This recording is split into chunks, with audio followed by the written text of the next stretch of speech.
Effectivement, nous allons parler de paysage. Je me présente d'abord, Patrick Pesquet, je suis élu local sur une petite commune de Saint-Jean-de-Folleville au-dessus, mais surtout vice-président de l'agglomération en charge de l'urbanisme, de la planification et de l'aménagement des zones d'activité.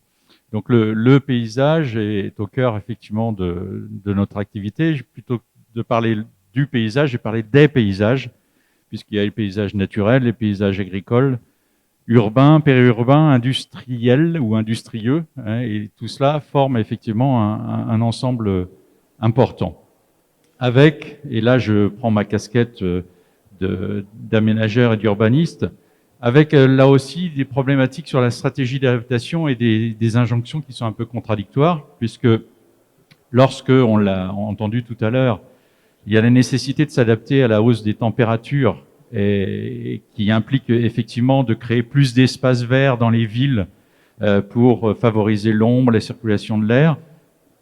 Là, bien entendu, au détriment de la densification. Et à l'inverse, la densification risque de favoriser des îlots de chaleur qui permettraient d'éviter l'étalement urbain. Donc nous sommes là dans un antagonisme où nos adducteurs vont avoir un certain nombre de difficultés, puisqu'il faut à la fois préserver les espaces naturels, densifier, et ça va aussi, et c'est l'une des difficultés, à l'encontre de la vision individuelle, où ce qui ressort de l'aménagement et de l'habitat, c'est le rêve de la maison isolée au milieu de son jardin, avec effectivement ce que ça amène comme consommation d'espace. Alors bien entendu, les documents d'urbanisme, le SCOT, le schéma de cohérence territoriale et les PLU, n'avaient pas jusqu'à maintenant, disons, une implication forte sur le climat. Néanmoins, la nouvelle loi climat et résilience nous invite et nous oblige, et c'est une nécessité et une envie, à intégrer ces éléments-là et d'intégrer aussi les schémas à l'échelle régionale. Voilà, je ne vais pas être plus long sur le sujet, mais c'est un sujet complexe, le paysage. Il y a à la fois sa perception, il y a son utilité aussi, et on va faire appel, bien entendu, à des personnes qualifiées pour ça. Mais je vais reprendre effectivement un des exemples qui a été cité tout à l'heure. C'est l'exemple typique du Pays de Caux, c'est le Clos Mazur, avec ses alignements de hautes tiges et de hêtres. Le hêtre, qui on l'a vu, disparaît petit à petit ou disparaîtra. Et ça pose bien entendu des questions d'aménagement et de paysage dès maintenant. Comment s'adapter à cela? Ce qui expliquait aussi Daniel Delahaye, c'est penser système. Le système de paysage, c'est un système urbain, c'est un système d'aménagement. Et on a là aussi à intégrer ce qu'on appelle les trames vertes et bleues qui forment également ces paysages. Et bien entendu, c'est un sujet complexe et qui va parfois à l'encontre de l'envie individuelle de cette maison seule au milieu de son jardin. Il va falloir aussi faire travailler sur les paysages et travailler sur les esprits. Et donc j'appelle à mes côtés Alexia Fesquet de l'agence d'urbanisme de la région du Havre, Joséphine Biguet et Agnès Jacquin de l'École nationale supérieure du paysage qui vont nous présenter leurs travaux. Merci à elles.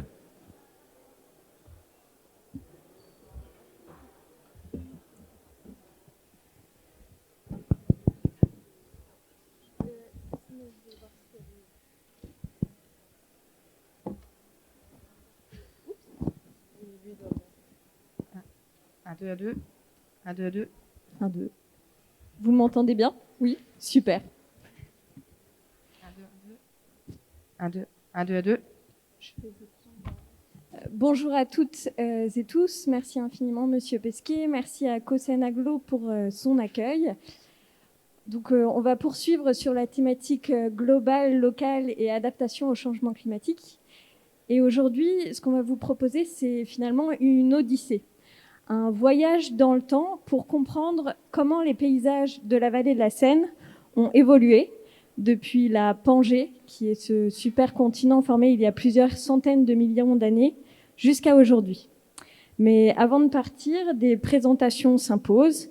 La présentation de notre équipe de chercheuses, d'une part, et celle du territoire, d'autre part. Ça sera également l'occasion de vous présenter comment le paysage, l'approche paysagère a croisé nos chemins respectifs.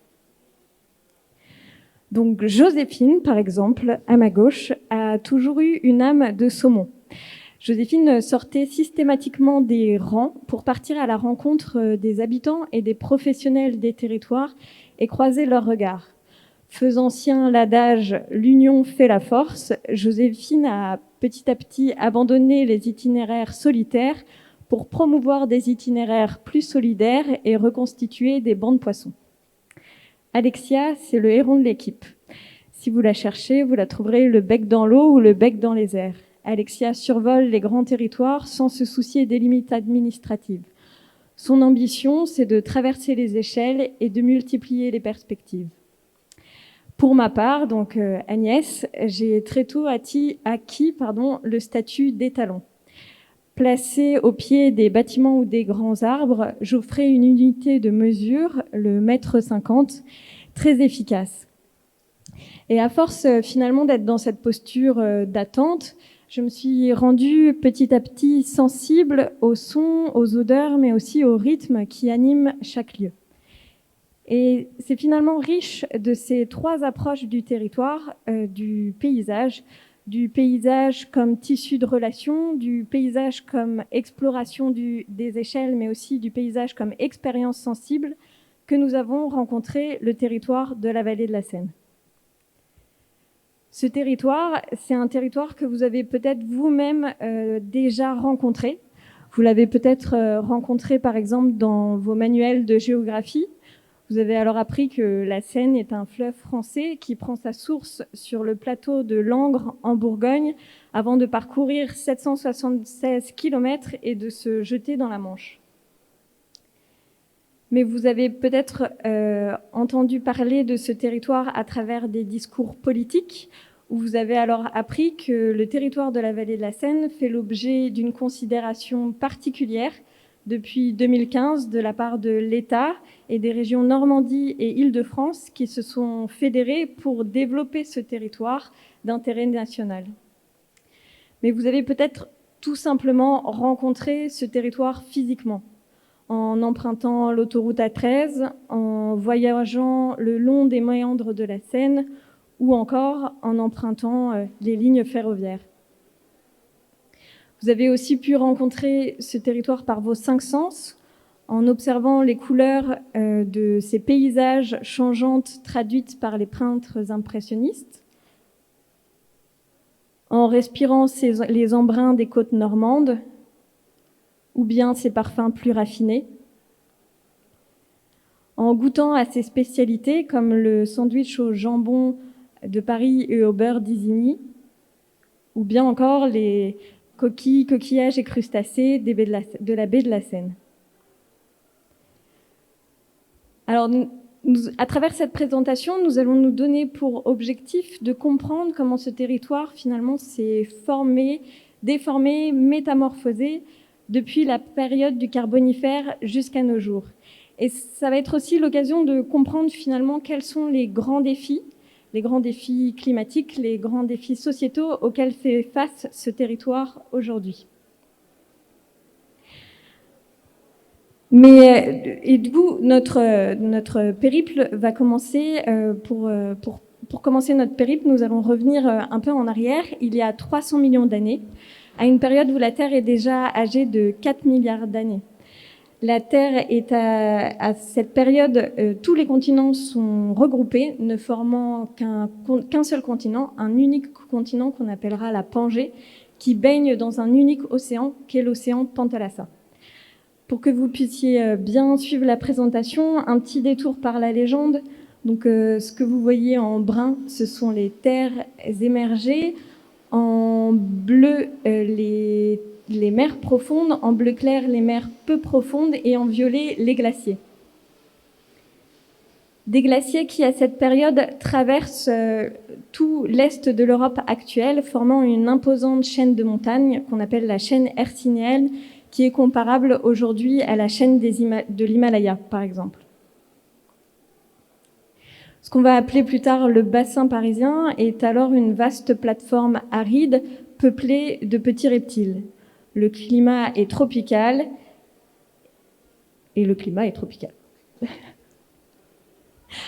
Pour bien comprendre les échelles temporelles que nous allons traverser, nous nous sommes donné une règle du jeu. Nous allons poursuivre notre voyage à un tempo assez accéléré, c'est-à-dire que nous allons avancer sur un rythme de 100 000 ans toutes les 36 secondes. Donc j'espère que vous êtes prêts. Minuit. Alors, est-ce que vous êtes bien prêts? C'était juste pour tester le micro, mais il est un petit peu... C'est bon? Très bien. Alors, top départ. Il est minuit et la Pangée commence à se fracturer. Profitant de ces mouvements, la mer Germanique s'infiltre et immerge une partie des terres à l'est de la France actuelle. Le relief aplani du bassin parisien laisse alors place à un grand golfe et après les reptiles, les dinosaures commencent à faire leur entrée en scène.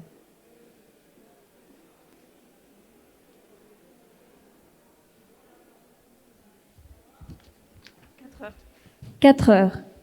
Soit 50 millions d'années plus tard, la Pangée continue sa dispersion dans Windows. J'allais dire rien de spectaculaire, mais ça l'était quand même. Donc il est toujours 4 heures, on est au Jurassique, soit 50 millions d'années plus tard. Et là, c'est magique. On a fait un voyage dans le temps.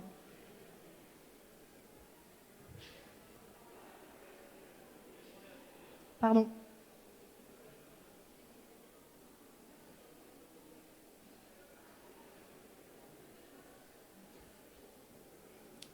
Super. Donc, la mer envahit le territoire par l'est, se retire puis revient submerger une majeure partie de la France, raccordant la mer boréale au nord avec la mer Mésogée au sud. Le bassin parisien est alors occupé par des mers plutôt chaudes, peu profondes, et les sédiments, qui sont des résidus de l'érosion des reliefs alentours, s'accumulent dans le fond du bassin parisien. À ce moment-là, sur la partie terrestre, la flore est luxuriante, les gros reptiles se développent et les dinosaures font la loi. Dans les mers, la faune sous-marine se développe et le plancton apparaît, ainsi que le corail, qui donnera, entre autres, naissance au calcaire. 15 heures. Après plusieurs allers-retours, au Crétacé donc, la mer occupe une majeure partie de la France. L'accumulation des sédiments dans le fond du bassin parisien commence à entraîner progressivement son enfoncement. En bref, plus il y a de sédiments, plus c'est lourd et plus le sol s'enfonce et se remplit de nouveaux sédiments. Le bassin parisien devient alors un véritable millefeuille. Un peu de patience, les millefeuilles administratifs, eux, n'apparaîtront que dans quelques heures.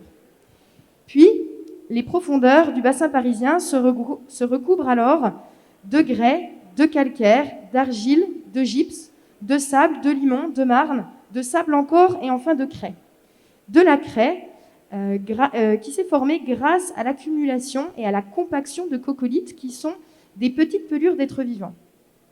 Les falaises d'Étretat sont d'ailleurs les témoins de ce long processus et si nous pouvons observer ces anciennes formations sous-marines situées à nord de l'embouchure de la Seine, je ne vais pas vous l'apprendre, c'est que le niveau de la mer aujourd'hui est bien plus bas qu'au Crétacé. Revenons d'ailleurs au Crétacé, car la mer Germanique se retire. 17h30. Boum!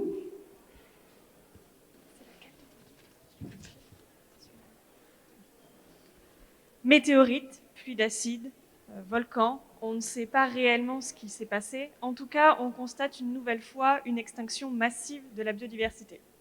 On entre alors dans une nouvelle ère, la nôtre, celle du Cénozoïque. La plaque africaine remonte du nord et se rapproche de l'Europe. Et la mer alpine, située à la place des Alpes actuelles, va se refermer dans un mouvement de compression des plaques. Le bassin parisien, lui, forme alors un golfe où la mer nord s'avance et va fluctuer à plusieurs reprises. Donc la vallée de la Seine, ce grand golfe, abrite notamment des petits reptiles, puisque les dinosaures ont disparu, et va laisser place donc aux mammifères et aux oiseaux. le climat est encore chaud et a tendance à se refroidir. 22 heures. Quelques 50 millions d'années plus tard, en réaction au plissement des Alpes, le bassin parisien va légèrement se soulever et la Pangée est alors morcelée en 5 continents qui ont quasiment la forme que l'on connaît actuellement. Le climat, lui, va se refroidir et vont commencer à apparaître les premiers glaciers, faisant baisser le niveau des océans en retenant les eaux. La Manche, elle, va s'assécher et deviendra alors une toundra qui pourra se traverser à pied. L'hominidé et le mammouth font leur apparition. 23h54. Presque 2 heures après, c'est-à-dire il y a 2,6 millions d'années, on entame la période du Quaternaire. C'est à cette période que vont commencer à s'installer les schémas d'alternance entre climat tempéré et climat glaciaire, donc à peu près tous les 100 000 ans. Donc, c'est-à-dire que toutes les 36 secondes, on alterne entre un paysage glaciaire et un paysage tempéré. La dernière période glaciaire s'est achevée il y a 11 700 ans, donc c'est-à-dire que nous sommes en période d'interglaciaire et on en a pour à peu près encore 90 000 ans. Donc à cette époque, les glaciers recouvrent tout le nord de l'Europe avec des grands massifs montagneux. Et donc ces périodes de gel et de dégel vont fragiliser les sols et commencer à former des sillons. Il y a 500 000 ans, donc la Manche forme une énorme steppe dans laquelle s'écoulent plusieurs fleuves. Et le bassin parisien, lui, suite à toutes ces alternances d'érosion, vont voir apparaître les premiers sillons de la Seine, les premières vallées et les premiers coteaux. Le genre Homo, lui, poursuit son développement. Donc la Manche, comme vous pouvez le constater, est occupée par un grand barrage qui retient les eaux du lac des glaciers du nord de l'Europe. 23h57 Il y a 400 000 ans, l'homme arrive en vallée de Seine et on y trouve les premières traces d'installation des populations. À cette période, il cohabite encore avec les grands mammifères, vit de la chasse, de la cueillette, et va plus tard découvrir le feu et domestiquer le chien pour le faciliter dans la chasse. 23h59 100 millisecondes. Il y a 11 secondes. Donc c'est l'époque, 11 secondes plus tard, c'est l'époque de l'Holocène qui marque le début d'une nouvelle période interglaciaire, celle que nous vivons actuellement. Donc le climat va commencer à se réchauffer, les glaciers vont fondre et l'eau retenue par le lac va céder, créant ainsi la Manche.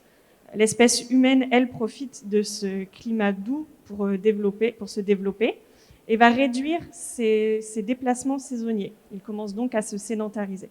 La faune et la flore, elles, commencent à prendre des caractéristiques de milieux tempérés et va reconquérir les moyennes altitudes.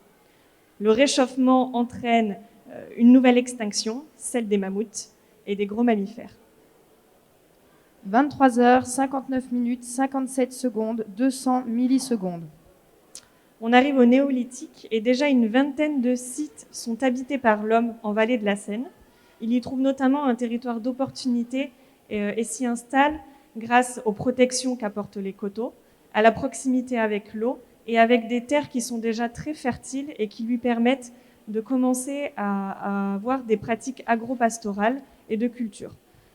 Cette agriculture naissante aura pour effet de réouvrir les paysages avec notamment une disparition progressive des massifs boisés.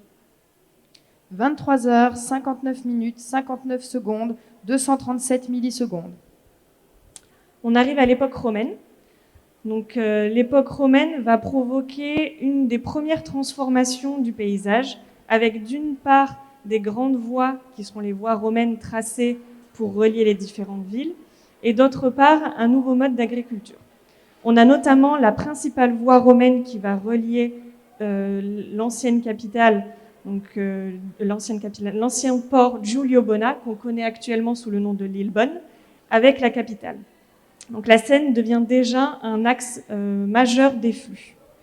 Donc la campagne, elle, de son côté, est considérablement occupée par des activités agricoles et elle est tracée par de ces grandes voies rectilignes, ce qui apporte déjà un effet structuré au paysage. 23h59 59 secondes, 460 millisecondes. Située à la jonction entre la Manche, la mer du Nord et l'Atlantique, la vallée de la Seine va commencer à être un territoire convoité et va être au cœur de nombreux conflits. Dans un premier temps, on connaîtra notamment les raids vikings qui ont profondément marqué l'histoire de la Normandie. Puis dans un second temps, des rivalités vont naître entre le duché de Normandie et le royaume de France, avec pour frontière la vallée de l'Epte, qui connaîtra de nombreuses guerres. Pour répondre à ces périodes un petit peu mouvementées, on va notamment avoir des effets de construction de fortifications et de châteaux tout au long de la Seine, avec notamment des installations sur les coteaux qui permettent d'avoir des situations élevées pour contrôler et défendre ces territoires. 23h59 59 secondes, 465 millisecondes. Au-delà des premiers échanges commerciaux, on a déjà les prémices d'une spécialisation des territoires, avec notamment la culture de plantes tinctoriales, donc qui servent à extraire des colorants pour les textiles, qui se développent sur les coteaux de la Seine, car les terres offrent une qualité idéale pour ces cultures. Donc ces prémices de l'industrie textile seront complétées plus tard par l'industrie drapière, avec notamment l'importation de laine d'Angleterre et d'Espagne, et feront la renommée des régions de Rouen ou d'Elbeuf. La campagne normande, elle, se spécialise dans l'agriculture, dans un premier temps d'ovins, puis de bovins, et vont du coup former au fur et à mesure les paysages agricoles et bocagers qu'on connaît actuellement. 23h59 59 secondes, 480 millisecondes. Les grands ports de la Seine s'étendent et se font une place dans le commerce mondial, particulièrement avec l'outre-mer. Et François Ier insuffle la création d'un nouveau port pour compenser l'ensablement du port d'Harfleur en créant le Havre de Grace, maintenant connu sous le nom du Havre, qui a fêté il y a peu ses 180 millisecondes. Depuis la fin du Moyen-Âge, le paysage devient un sujet central dans les représentations graphiques et permet aux artistes de magnifier le sujet de leurs œuvres. Donc là, par exemple, vous avez une gravure qui représente Rouen, où la Seine est en premier plan et montre l'importance et le rayonnement du port de Rouen, qui est à l'époque le premier port européen. 23h59 59 secondes, 928 millisecondes. Boum! Première révolution industrielle et invention du tube de peinture souple. C'est l'invention de l'axe ferroviaire Paris-Rouen-Le Havre. Les voies ferroviaires vont découper le territoire, traçant des lignes dans les campagnes. Et c'est finalement cette augmentation de la vitesse permise par le train qui va favoriser l'accroissement des flux entre les territoires, l'écoulement des marchandises et le développement d'activités nouvelles dans le tourisme, l'industrie et l'agriculture. L'ouverture des lignes de train et l'invention du tube de peinture souple vont aussi faciliter les représentations de plein air. C'est à cette période que les peintres vont finalement quitter leurs ateliers pour aller peindre les paysages de la vallée de la Seine sur le vif. 23h59 59 secondes, 934 millisecondes. En 1837 vont s'amorcer les grands travaux pour maîtriser le cours du fleuve. Une loi de perfectionnement de la navigation sur la Seine va notamment être votée et 7 barrages vont être construits pour contrôler le débit et la hauteur d'eau entre Paris et Rouen. Ces travaux de canalisation vont s'étendre sur près de 100 ans, mais vont finalement totalement transformer le visage de la Seine. Ils vont permettre finalement d'améliorer les conditions de navigation et d'accroître le trafic fluvial et maritime. Mais le visage de la Seine, lui, va se métamorphoser et la Seine va avoir moins de place finalement pour ses divagations. et provoqués finalement par l'endiguement. 23 heures, 59 minutes, 59 secondes, 950 millisecondes. Reboom. Deuxième révolution industrielle, celle de la maîtrise de l'électricité, avec notamment à partir des années 1880, puis un déploiement progressif sur tout le territoire, l'installation des premières centrales électriques, mais aussi et surtout les fameux pylônes électriques qui transforment encore considérablement nos paysages. Elles vont changer de manière radicale la manière d'habiter et de regarder les paysages et les paysages traversés. 23 heures, 59 minutes, 59 secondes, 961 millisecondes. Malgré son lit endigué, la Seine rappelle sa puissance, avec en 1910 la fameuse crue centenale qui aura provoqué l'augmentation de 7 mètres du niveau de la Seine, avec d'importants dégâts matériels dans tout Paris et toute la Seine aval. 23 heures, 59 minutes, 59 secondes, 972 millisecondes. La Seconde Guerre mondiale ayant engendré son lot de destruction sans précédent, l'après-guerre va marquer un temps de reconstruction, avec en priorité la construction de grands axes routiers permettant de simplifier et de rendre plus rapides ces travaux de construction. On a notamment le lancement de la création de l'A13, qui vient relier Paris à Caen, avec plus tard une jonction vers Le Havre. Et donc le développement des routes va entraîner d'une part une massification de la voiture, mais surtout une massification des réseaux viaires. Ces réseaux viaires tracés à grandes lignes dans les territoires au travers des champs et des boisements vont encore une fois considérablement transformer les paysages de la vallée de la Seine. On se demande d'ailleurs si c'est pas à cette époque que s'entame la disparition de l'Homo pedicus. 23 heures, 59 minutes, 59 secondes, 978 millisecondes. On est en 1960 et malmenée après des dizaines d'années de rejet de pollutions industrielles, la Seine s'asphyxie. Elle est déclarée en situation de quasi-mort biologique, avec moins de 10% d'oxygène dans l'eau, contre 83% en 1933. 23 heures, 59 minutes, 59 secondes, 979 millisecondes. Sous l'impulsion des 30 Glorieuses, les grandes villes se développent en taches d'huile et de manière diffuse et peu organisée. En survolant Paris en hélicoptère, Paul Delouvrier reçoit de l'ordre de Charles de Gaulle de, je cite, « mettre de l'ordre dans ce bordel ». Il prépare donc un schéma directeur d'aménagement et d'urbanisme de la région parisienne. Ce schéma prévoit de construire des nouvelles villes secondaires situées en périphérie de la capitale qui vont s'intégrer donc dans des projets de développement de tout l'axe Seine. On aura donc 5 villes nouvelles en Île-de-France et une en Normandie, celle du Val-de-Reuil. Le territoire donc va s'organiser autour de plusieurs poches de fonctionnalités. Et en Normandie,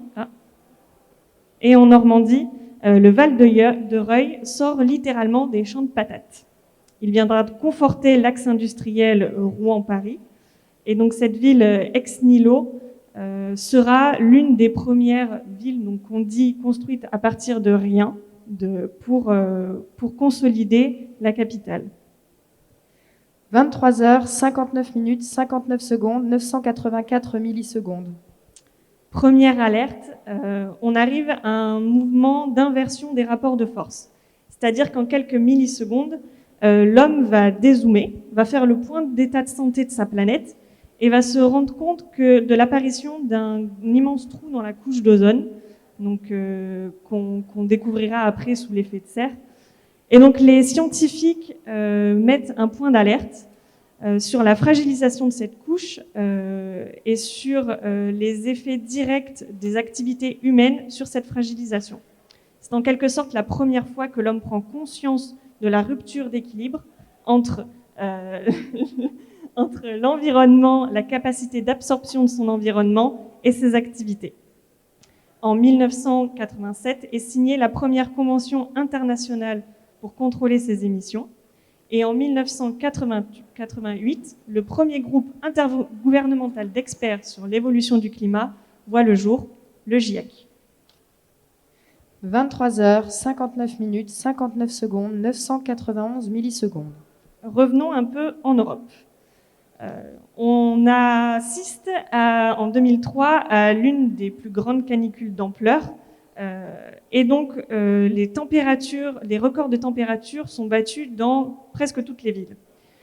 La métropole et toutes les villes suffoquent de ce microclimat urbain engendré par une artificialisation importante des villes et donc des îlots de chaleur.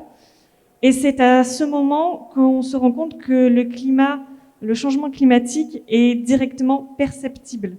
On le ressent.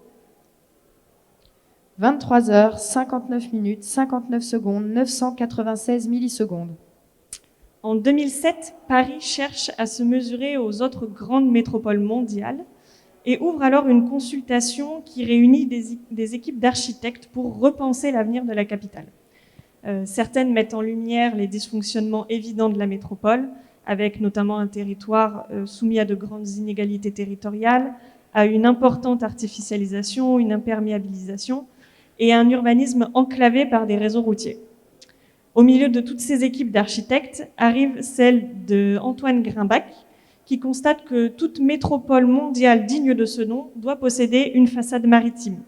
C'est dans cette dynamique qu'il propose de relier Paris au Havre, avec notamment l'axe Seine.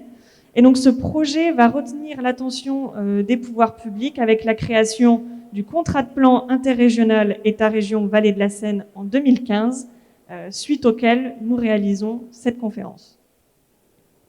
23h, 59 minutes, 59 secondes, 999 millisecondes. Nous sommes à minuit moins 1 milliseconde. Comme vous pouvez le voir, les alertes globales et les alertes locales et les problématiques locales révèlent finalement la difficile équation entre développement et environnement.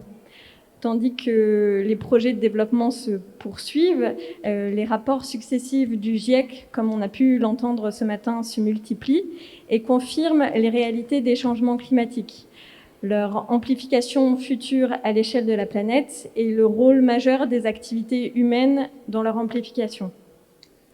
Il souligne également finalement l'importance de la fragmentation des espaces naturels, mais aussi des changements d'affectation des sols dans ces phénomènes. Donc c'est par exemple le fait de transformer une prairie en espace labouré, un espace agricole en espace urbain, etc. Donc comme nous avons pu le constater à travers cette odyssée, finalement, les humains façonnent les territoires de la vallée de la Seine depuis des siècles, mais on assiste néanmoins à une forme d'accélération sans précédent des évolutions du territoire et de ses mutations. Donc, comme nous l'explique Nathalie Denoblet, qui est donc bioclimatologue experte du GIEC également, elle nous dit que finalement, habituellement, le climat évolue selon de grandes périodicités de 100 000 ans, soit toutes les 36 secondes. Il varie ainsi à l'échelle de la planète de 5 degrés en quelques dizaines de milliers d'années. Et aujourd'hui, le climat a augmenté d'1 degré en 150 ans et on peut s'attendre à 3 à 4 degrés de réchauffement en 250 ans. Donc cette grande accélération annonce des bouleversements majeurs qui ont été présentés ce matin, notamment l'augmentation des événements extrêmes, canicules, des épisodes de pluviométrie plus intenses et d'importantes sécheresses. Or, si la vallée de la Seine, comme on a pu le voir, présente un écosystème riche et une puissance économique affichée, elle est toutefois en prise directe avec ces mutations qui vont l'amener à s'interroger sur les manières finalement de produire demain en vallée de la Seine, les manières d'habiter, mais aussi les manières de consommer sur le territoire. Et donc va nous demander de nous atteler à tous les défis de comment finalement habiter ce milieu en mutation.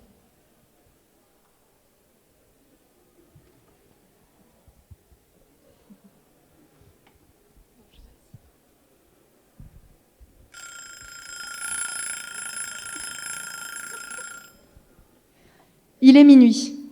Un nouveau cycle commence, mais sommes-nous prêts ? Nous sommes arrivés à un moment charnière de l'histoire de la vallée de la Seine qui invite à interroger les pratiques actuelles d'aménagement du territoire. Alors, je ne sais pas si vous connaissez Charles Altorfer de l'Agence nationale de psychanalyse urbaine, qui préconise la mise en place d'un grand plan national d'âme et de ménagement. Ça pourrait être une bonne idée. Par contre, vous devez connaître Thierry Pacaud, qui est urbaniste et philosophe, qui donne une définition du ménagement en architecture qui s'applique d'ailleurs parfaitement au paysage. Il propose, je cite, « d'en finir avec les passages en force de projets qui ne se préoccupent ni du paysage dans lesquels ils s'inscrivent, ni de la qualité de vie des habitants d'aujourd'hui et de demain, ni des dégâts possibles sur le socle vivant sur lesquels ils s'implantent. Nos sociétés, nos cultures, comme la planète, sont mal en point. Elles ont besoin d'attention, de soins, que l'on se soucie d'elles.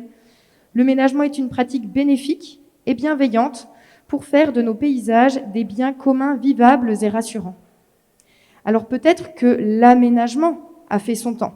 C'est une simple erreur orthographique qu'on a fait pendant longtemps, enfin quelques dizaines de millisecondes. Et aujourd'hui, nous proposons d'entamer une nouvelle ère, c'est-à-dire de ménager le territoire.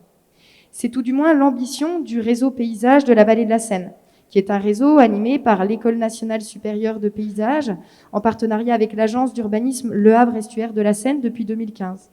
Ce réseau invite professionnels et étudiants, normands et franciliens, à croiser leur approche autour de la discipline du paysage dans des formats de réflexion assez inédits pour aborder la complexité des mutations du territoire, mais aussi se former mutuellement et finalement faire évoluer les pratiques.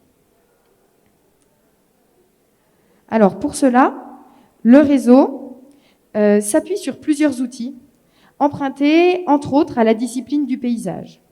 D'abord, on va repérer les forces vives pour les intégrer dans les équipes de décision. On va croiser les regards et les expertises en sortant des bureaux, en allant sur le terrain. On va quitter la vue à vol d'oiseau pour revenir sur le territoire comme le faisaient les impressionnistes. Puis on va observer et décrypter les paysages pour observer le visible, mais aussi percevoir l'invisible. On va partager les intentions pour faire cohabiter les ambitions de chacun et de chacune des structures. On va anticiper et se projeter dans l'avenir. C'est ce que propose l'ingénieur de recherche Benoît Labouze. Le futur, c'est le domaine de l'incertain. Et notre capacité d'action collective repose sur l'explicitation et la mise en débat des discours sur l'avenir. On va imaginer aussi des futurs possibles, comme une coopération interrégionale, par exemple, pour trouver des solutions cohérentes face au changement climatique. On va proposer de changer d'imaginaire et d'élargir le langage de la planification pour aborder la diversité des paysages, mais aussi la poésie des milieux. Et on va représenter les futurs possibles pour élargir les perspectives d'avenir et aussi échanger, dialoguer et mettre en discussion pour se projeter collectivement. Alors ces principes, on les connaît. Ce sont des bons ingrédients, mais la question va être comment on parvient à les mettre en œuvre et finalement à proposer des recettes pour faire émerger une intelligence collective qui soit au service du territoire. Et depuis 5 ans, l'école de paysage et l'agence d'urbanisme essayent de questionner les démarches participatives pour animer ce réseau paysage en expérimentant plusieurs outils pédagogiques et méthodologiques.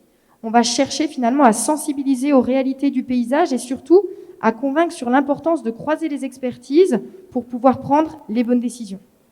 Et depuis 2015, on teste 5 recettes d'avenir. On a d'abord... Donc ça, ce sont les explorations qu'on a faites en Vallée de Seine pour finalement vous proposer aujourd'hui le fameux atelier pédagogique, qui est un atelier qui propose un cadre de commande à des jeunes paysagistes en fin de formation à l'école.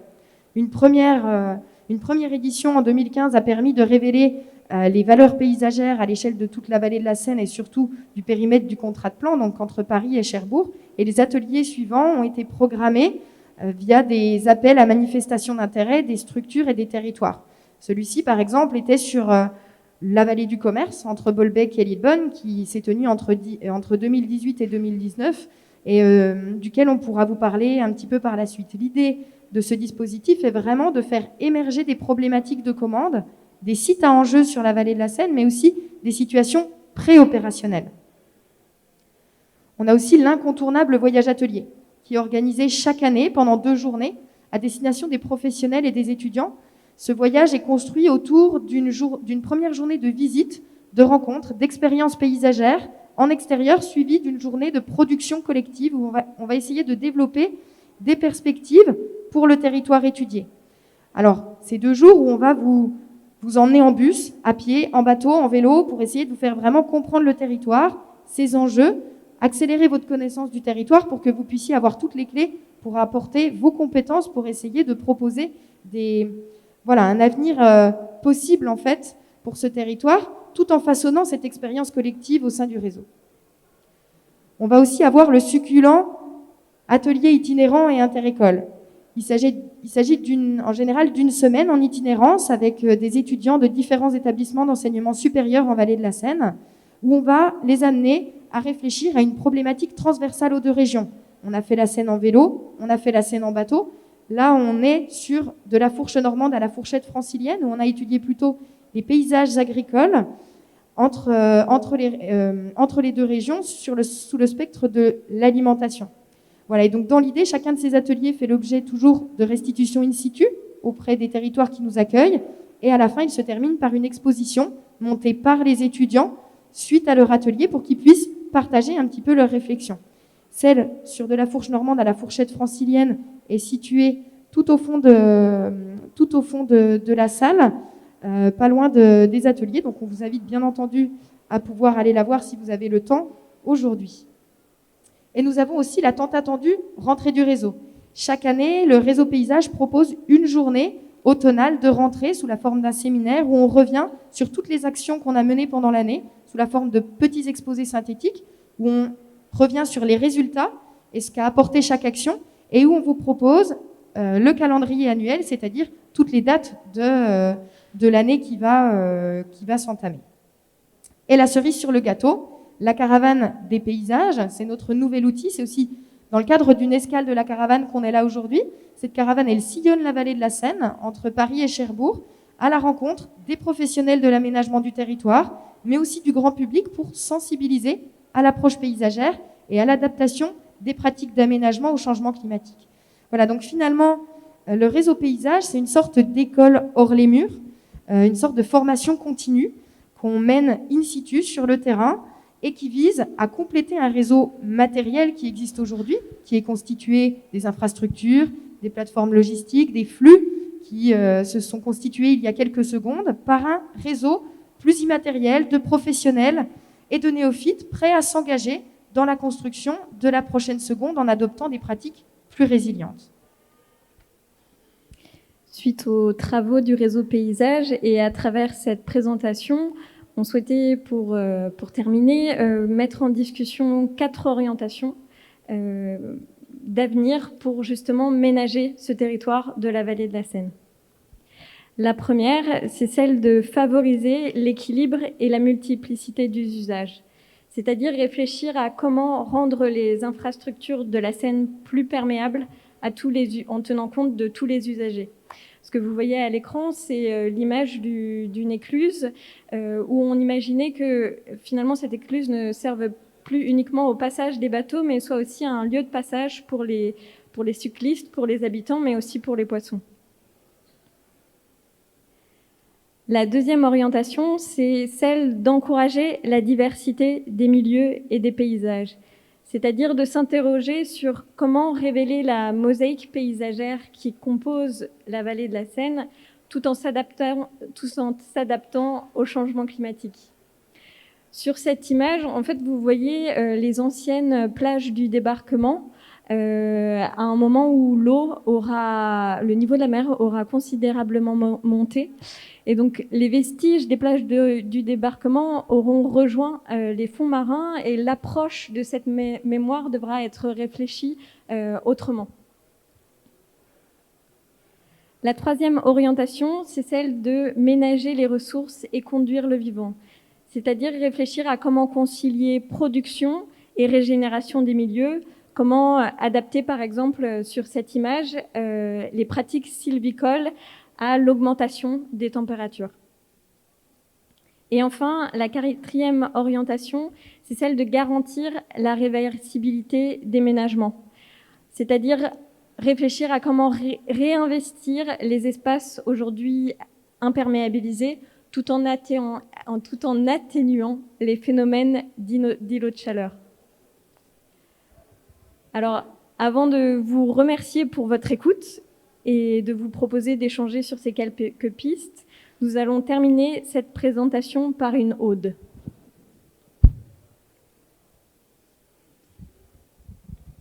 Il arrive un temps où voir les choses ne suffit plus à les concevoir.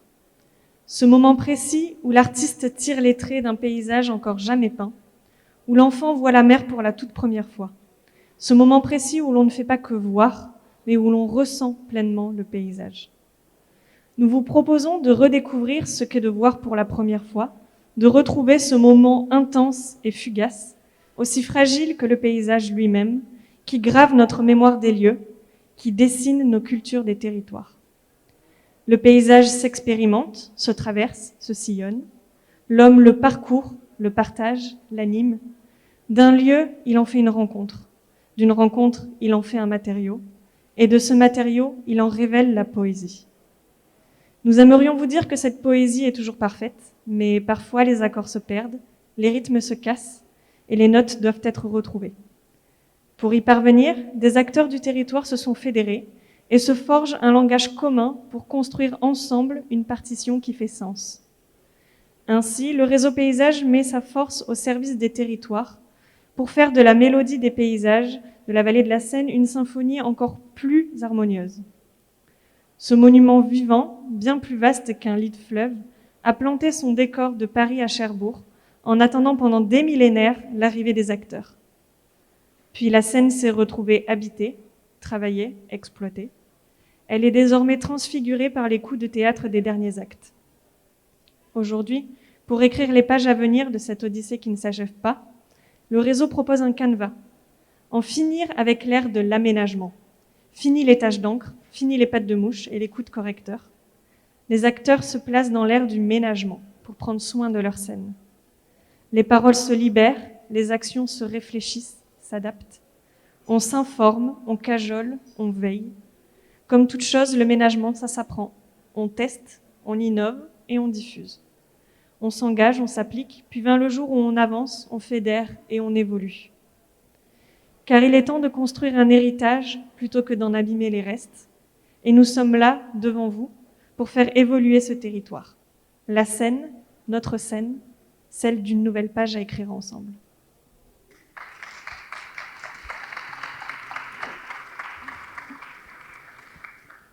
Voilà, c'était une ode à la prochaine seconde.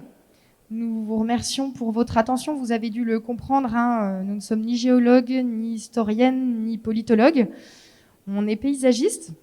Et c'est vrai que pour nous, le défi, c'est de partir du principe que si on améliore notre connaissance des paysages, on arrivera à améliorer la qualité des projets parce qu'on saura mieux s'implanter sur le territoire.